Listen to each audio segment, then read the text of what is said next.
तो फिर destination wedding करता है रहा। 200 किलोमीटर आप ट्रैवल कर लीजिए, 250 किलोमीटर हम ट्रैवल कर लेंगे, और पूरी में ही बीच के पास डेस्टिनेशन वेडिंग हो जाएगी। मैं तो भाई फ्लोरल गाउन पहनूंगी। हमें तो कोई एतराज नहीं है समधन जी, हमें तो अपनी बेटी ब्याहनी है। आप अगर कहे तो मैं 400 किलोमीटर आकर आपके यहाँ ही बैठा भी आ कर लूं। अरे नहीं, पहले ही आप अपनी बेटी दे रहे हैं हमें, ऐसे में मैं आपको और परेशानी में नहीं डाल सकती हूँ। इतनी तकलीफ लेने की जरूरत नहीं है। ज्योति जी, रिश्ता जब दोनों परिवारों के बीच बन रहा है तो फर्ज भी दोनों ओर से बराबर निभाने चाहिए ना।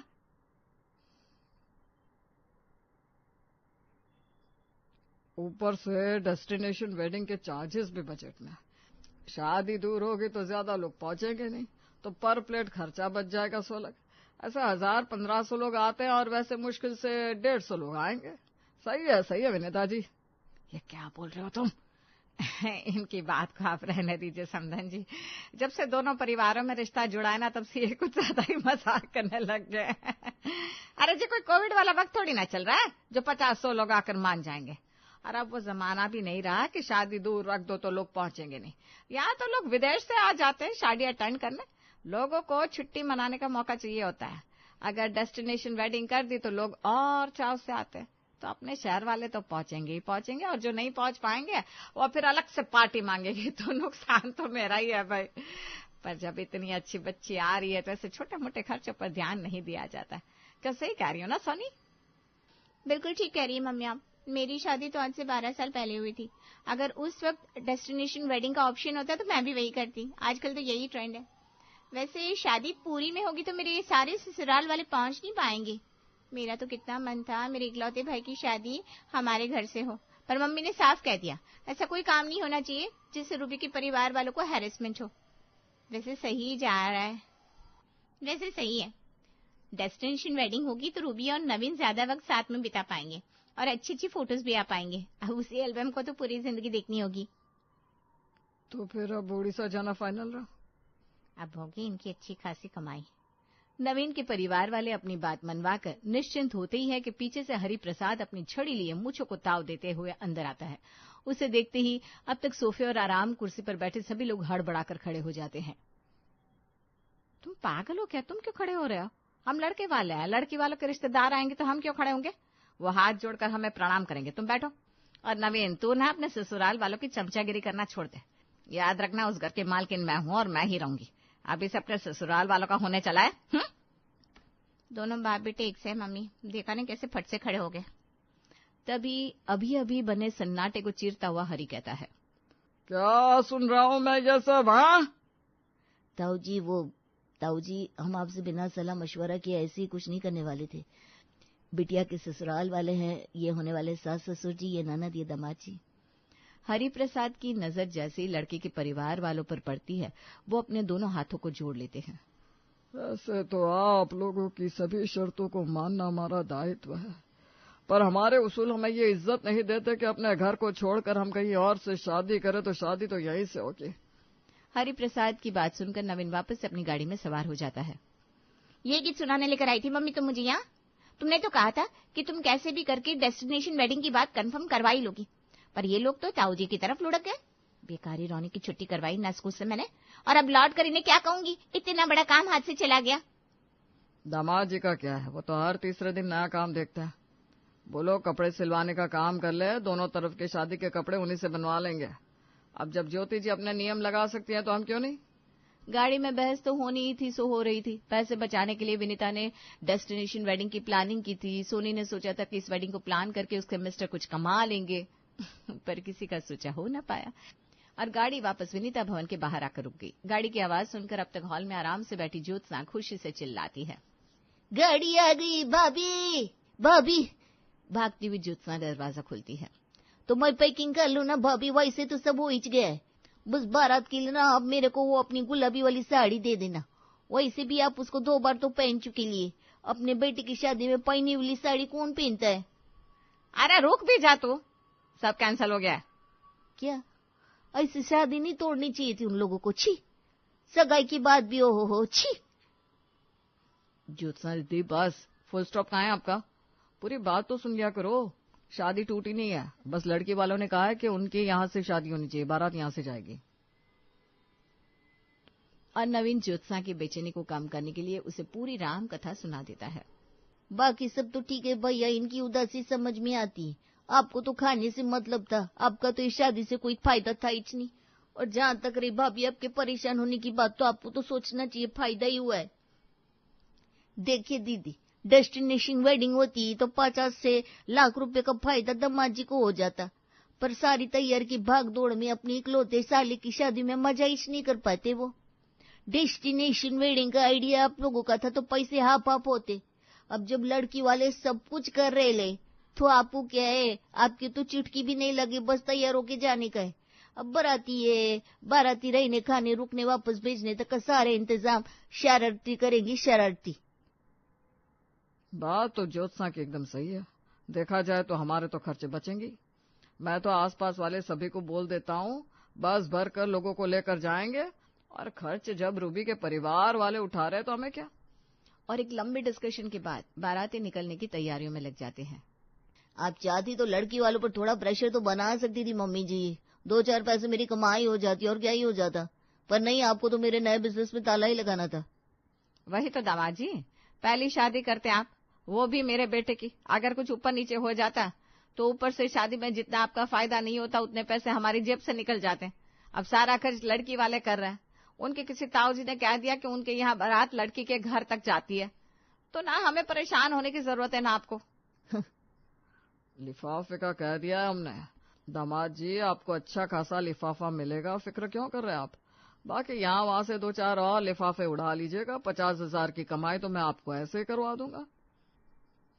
इतने सारे चक्कर चकने की क्या जरूरत है, पागल है क्या। अरे मेरी बहन, बस से जा रहे हैं हम, ऊपर से जाती हुई ठंड है, लगती ही दिखेगी। शादी का टेंट रूबी के घर के बाहर बनने वाला है, रात को ठंड तो लगेगी ना।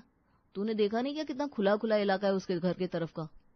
मैं जैकेट नहीं पहनने वाली भाई, मेरे बैकलेस ब्लाउज का तो सारा मजा खराब हो जाएगा। इतनी महंगी साड़ी दिलाई है तुम्हारे जीजू ने। तुम लड़कियों का ना मुझे समझ में ही नहीं आता। ऐसे तो दिन भर घर के अंदर कान, टोपी, मफलर, मोजे सब पहनकर बैठी रहती हो, और अब जब शादी में तैयार होना है तो जैकेट भी नहीं पहननी। तैयार हुई लड़कियों के लिए ठंड कहाँ गायब हो जाती है भगवान जाने। मैं तो भाई स्वेटर लेकर जाऊंगा। मम्मी की स्वेटर पैक कर देना, सर्दी का वक्त है, दिक्कत हो जाएगी। 1, 2, 3 नहीं, पूरे 6 बसें नवीन के दरवाजे पर तैयार थी। पहली बस के आगे नारियल फोड़कर मंटू श्री गणेश कर देता है। किराए की बस का काम कर लेता तो बसों का किराया मेरी जेब में आता। ये दिमाग में क्यों नहीं आया मेरे। अब ड्राइवर आगे बढ़ाओ, देरी हो रही है, निकालो अभी बस। दूसरी बस में मिंटू चढ़ जाता है। बारातियों की सजी धजी बस रूबी को लेने निकल पड़ती है। अंताक्षरी, नाश्ते, दवाइयां की फांकी लेते हुए बस आगे बढ़ रही थी। खुली हुई बस है, खुली हुई बस है बोलकर बंद बस में बिठा दिया मुझे उतार दो बाबा, ऐसी शादी नहीं देखनी मुझे।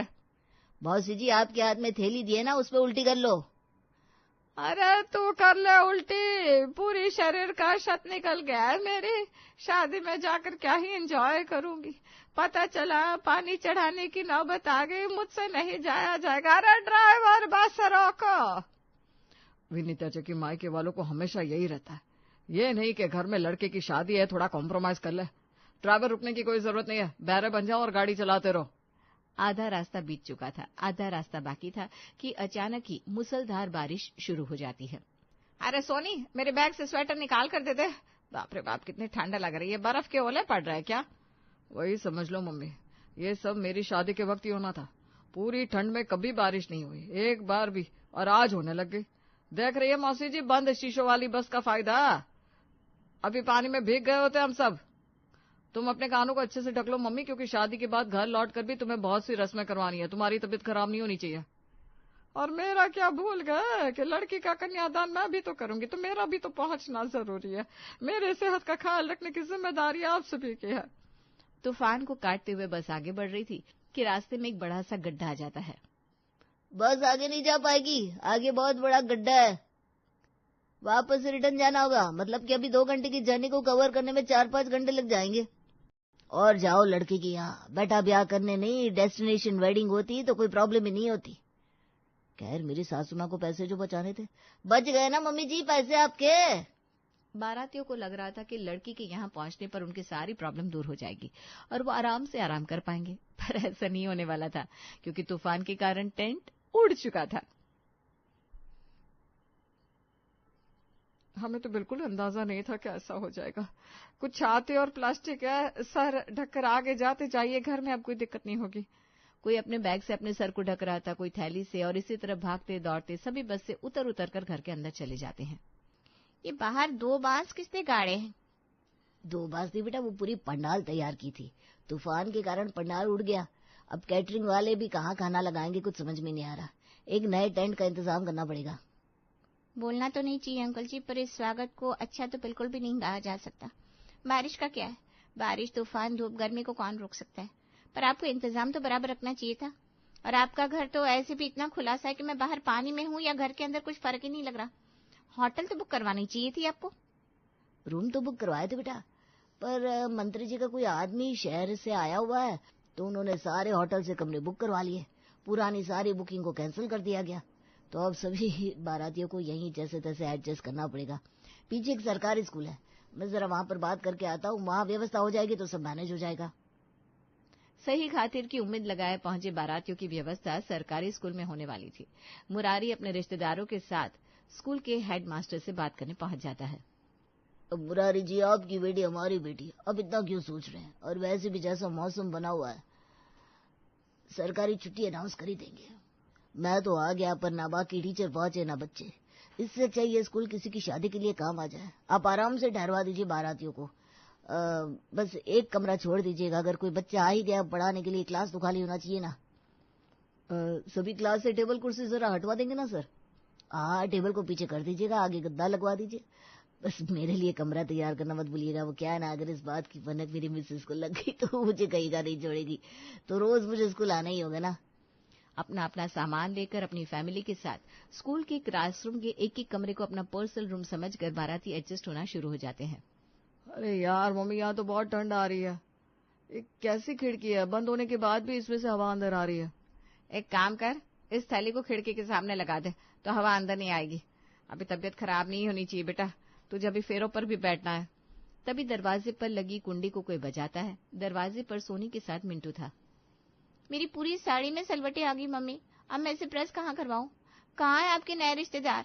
बड़ा शाही स्वागत करवाने वाली थी तुम तो हमारा। इससे तो अच्छा मिंटू जी कह रहे थे वैसा होता। अब तो मुझे भी लग रहा है कि दामाद जी के कहे हुए डेस्टिनेशन वेडिंग पर ही वेडिंग होती तो अच्छा रहता। बुरे फंस गए हम तो, मेरी तो चप्पल भी टूट गई। कोई बता रहा था ये बारिश 4 दिन तक रुकने वाली नहीं है। नहाना धोना कैसे होगा, बाथरूम जाना कैसे होगा? एक तो पूरे स्कूल में ले देकर 2 बाथरूम है, इस क्लास से निकलकर बाथरूम जाने में पूरी तरह से भीग जाऊंगी मैं जाता हूँ बात करने मम्मी जी। रेन ब्लोअर का इंतजाम तो करवा ही सकते हैं, मैं जरा देख कर आता हूँ। मिंटू मुरारी के घर पहुंचता है, जहां उसे किसी के रोने की आवाज आ रही थी। कमरे में बैठी रूबी रो रही थी। अरे बेटा जी, ऐसे रोते नहीं, क्या बात हो गई? मेहंदी हल्दी कहाँ कुछ हो पा रहा है जीजू, कैसे सब कुछ होगा? कहाँ हमने सोचा था कि दोनों तरफ के लोगों के साथ एंजॉय करेंगे, पर यहाँ तो साथ में बैठने का भी इंतजाम नहीं हो पा रहा है। ये बारिश रुकने का नाम ही नहीं ले रही। मेहंदी वाली से बात हुई, वो भी नहीं आ पाएगी। आज का दिन तो फिर भी निकल जाएगा। कल अगर मेकअप आर्टिस्ट आ भी गई तो फेरे कहाँ होंगे? अब तो वेडिंग प्लानर है, आप कोई आइडिया लगाइए ना, कुछ तो कीजिए जीजू। मैं आपसे माफी मांगना चाहता हूँ मिंटू जी, मुझे जरा भी अंदाजा नहीं था कि ऐसा कुछ हो जाएगा। हमारी गलती का गुस्सा आप हमारी बेटी पर मत निकालिएगा। बारातियों तक चाय समोसे पहुंचने तक सूखे नाश्ते भी गीले हो जा रहे थे। पानी में छप छप करते लोग इधर से उधर जा रहे थे। बड़ी मुश्किल से थोड़ा बहुत काम हो रहा था। रूबी को रोता देख मिंटू की आंखें भर आती है। अपने बिजनेस का फायदा सोचने वाला मिंटू अपने साले की शादी को अच्छी तरह से करवाने की तैयारी में लग जाता है। शादी का थीम रेन ही है। आप सभी के लिए रेनकोट का इंतजाम कर दीजिए अंकल जी। मुझे लगता है 300 से 350 रेनकोट ठीक रहेगा। अगर भाड़े पर मिल जाए तो और अच्छा। किराए पर रेनकोट मिलता भी है क्या? आप बस मुझे डेकोरेटर या किसी अरेंजमेंट करने वाले से मिलवा दीजिए, बाकी मैं सब देख लूंगा। रेन ब्लोअर से लेकर रेनकोट तक मिंटू सारा इंतजाम कर देता है। फिर स्कूल के ग्राउंड में एक मजबूत टेंट लगवाना शुरू कर देते हैं। 3 लेयर टेंट लग रहा है अंकल जी, वो भी चारों तरफ से कवर्ड। वाटर प्रूफ टेंट है, फिर भी बाहर चारों तरफ रेन ब्लोअर रहेगा। अगर पानी आने लगे तो बचाव हो सके। बाकी फ्लोर पर रहेगा मैट। बंद टेंट में खाना बनाना रिस्की नहीं हो जाएगा बेटा जी? और खाना लगेगा कहाँ? भगवान न करे फिर टेंट उड़ गया है तो? स्कूल के प्रेयर हॉल में खाने का इंतजाम होगा। ये बाहर का टेंट तो लोगों को बिठाने के लिए तैयार हो रहा है। जैसा किसी ने भी नहीं सोचा था, मिंटू वैसा आइडिया लगाता है और भाग दौड़ करके यहाँ वहां से सारे इंतजाम करना शुरू कर देता है। हमारी बच्ची के लिए बड़ा अच्छा घर ढूंढा तूने मुरारी, वरना बाराती तो आकर बस आराम करते हैं। यहाँ तो हमसे ज्यादा काम रूबी के होने वाले जीजाजी कर रहे हैं। बाकी सब तो ठीक था, पर सोनी के बैकलेस ब्लाउज पर काला रंग का रेनकोट उसकी साड़ी की सुंदरता का बैंड बजा दे रहा था। पर इससे फायदा ये हुआ कि बाहर तो रेनकोट पहनना ही था, तो अंदर सभी ने अपने कंफर्ट के हिसाब से कपड़े पहन लिए। शादी होने के बाद मिंटू को वेडिंग प्लानिंग का काम धड़ल्ले से मिलने लगा, जिससे सोनी को इस शादी से जो भी शिकायतें थी सारी खत्म हो गई।